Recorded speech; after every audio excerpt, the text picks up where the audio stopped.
There are a couple of lines from a 1975 Bob Marley song that I reflect on occasionally. Good friends we have, good friends we have lost along the way. In this great future, you can't forget your past, so dry your tears, I say. I think about that because as the years go by, I reflect on the friends I've had for a long time, 20, 30, 40 years or more. A couple of friends that I am still in touch with go back to, grade school days, kid days. So, that's a lot of years. Some friends are more recent, like within the past 10 years. Other people I met in just the past couple of years, who knows, may turn into longer friends. Hey, it's Tim Patterson. This is TradeshowGuy Monday Morning Coffee for July 1st, 2019. Officially today, we start the second half of 2019. Yeah, we're in the third quarter already. How you doing anyway on that? Find this podcast / vlog on TradeshowGuyBlog.com or on Apple Podcast, and also audio syndicated weekly on SoundCloud.com. Check out my books at TradeshowSuccessBook.com, TradeshowSuperheroes.com. Need to buy an exhibit but don't know where to start? We got a little kit put together for you to explain a lot of stuff. TradeshowExhibitBuyersKit.com, or just go straight to the online catalog where there's thousands of exhibits, and that is at TradeshowBuy.com. All right, back to the song and the lines. Good friends we have, good friends we have lost. I've lost friends along the way. I'm sure we all have.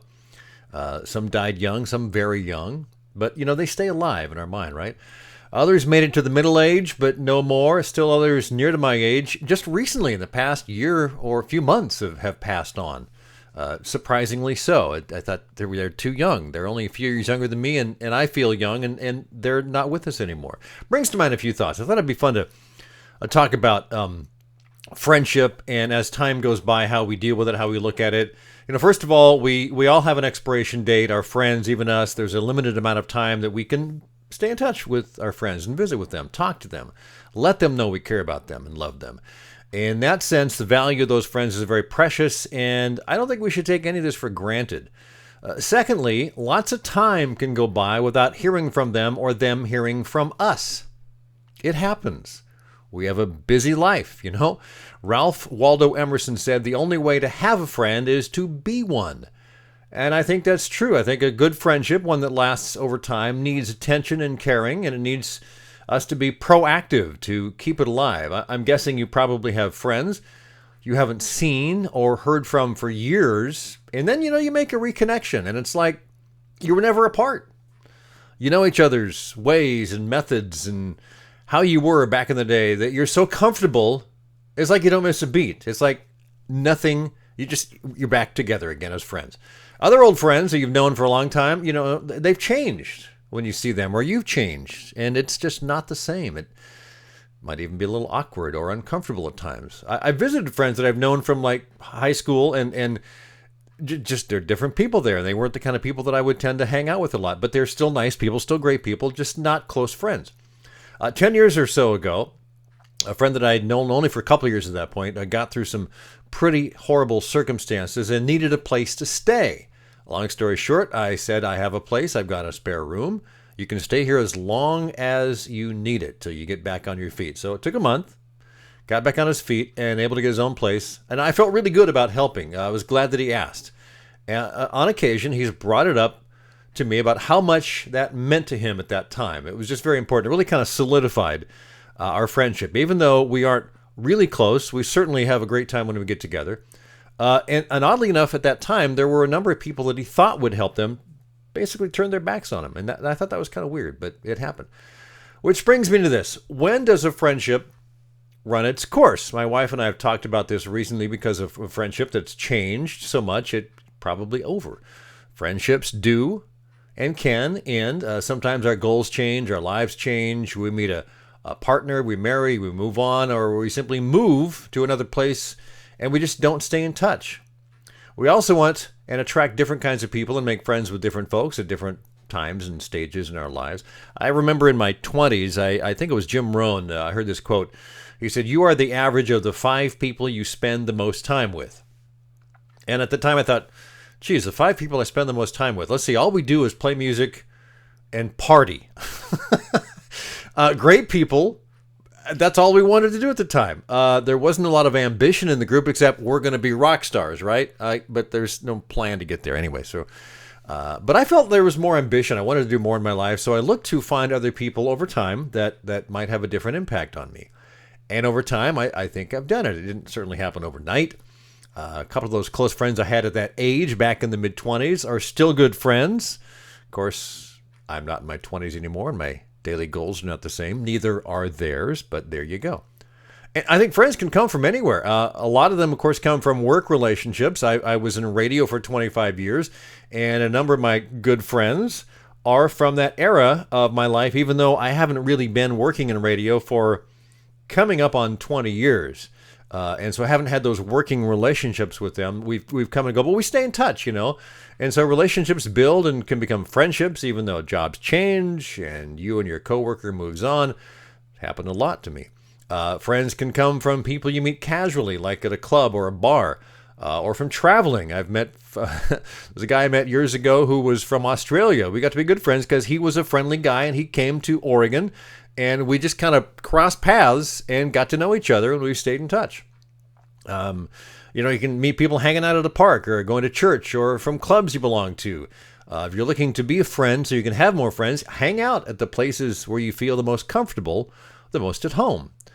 My final thoughts on friendship, and one more quote here in a minute. Over the years, I've collected a handful of friends, people that I cherish for who they are and what our friendship is. They're all different, and our friendships are different. Some are men, some are women, some are married, some are single, some are nearby, some are hundreds or thousands of miles away.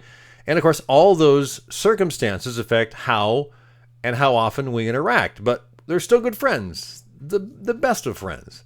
And if we saw each other again, it would be like we never were apart. It was just because we would know each other that well. And I know that's the case. And I'd do anything for them if asked, and vice versa. Given how time goes by and knowing that these people I value greatly I've made a promise to myself to be proactive. I sense the sort of the mortality of the times of my age. I'm past 60, and I know, gosh, I probably have a lot of years left, a few decades, I hope. But time is diminishing, and in your 20s and 30s, you don't think about that. You think you're invincible. So I made a promise to be proactive about staying in touch with friends, whether, it's a text message, a phone call, a postcard, or the best, face-to-face visit. Always the best.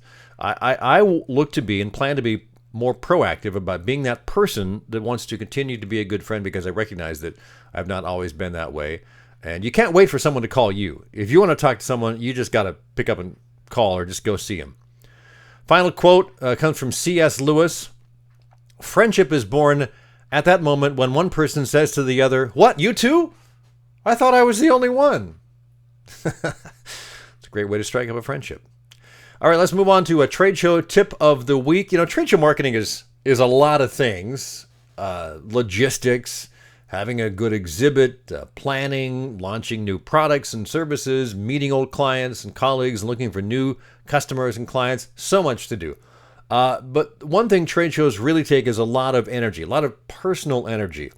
Trade shows are not the place for shyness. Now, you can be a shy person and you can be successful there, but you can't really be shy at the show. I realize that for some people, it's great to be able to interact with hundreds of people over a few days. It's like natural to them to do all that. But a lot of us, me included, takes a lot of focus and a lot of energy because it's just not natural to be on all the time. But when the time comes to be on stage, as it were, if you want to have a successful show, you have to learn to put the energy into it and focus, even if it means doing something that's way out of your comfort zone, and there's nothing wrong with that. So figure out how to channel the energy you need and focus for the times the show is open and any after-hours events that you've got to go to. Then once that day is over, you retreat to your hotel room and recharge, whatever it takes, and then go back and do it again the next day. And know that it's a limited event. There's only a few days involved, and you can go back to a normal life, whatever that is, once the show's over. And of course, the more you do it, the better you get and the easier it gets. All right, so I want to wrap it up with this week's one good thing. It is the Mueller report. It's taken me weeks to get about halfway through. Frankly, I'm probably 2/3 of the way through the actual report. There's a lot of documentation after that. It is a fascinating read. Regardless of what side of the aisle you're on, I think you should read it. And I hate the term side of the aisle, although, it's probably accurate. I'd rather we all just consider ourselves citizens instead of belonging to a certain political stripe. But I get it. We kind of have to label each other. A couple of takeaways from the report, though. The amount of detail and supporting documentation is incredible. And even the redacted that we get, the 12% that you can't read because of the black stripes, Russian election interference and obstruction of justice. The details it tells you the order and how things happened, who did what, and is supported by an incredible amount of documents, interviews. It is extremely telling. No matter what you read in the news reports, you'll find details and documentation to describe what happened. Now let's talk about the news. The second thing, we saw this unfold in real time in the mainstream media, the media that reported on it, New York Times, LA Times, Washington Post, NBC, MSNBC, ABC, CBS. It was extremely accurate, all that reporting. They didn't get much wrong at all. In fact, I'd say 1%. I'm just guessing, but, they got very little wrong. So now, no matter what you thought in the news about being reported, whether you believed it or not, it was not fake news. I mean, this supports what the mainstream media was doing. My personal opinion, every American and everyone who cares about the process should read it. With that, we wrap up this week's edition of the Trade Show Guy Monday Morning Coffee. Have yourself a great week and a great second half of 2019.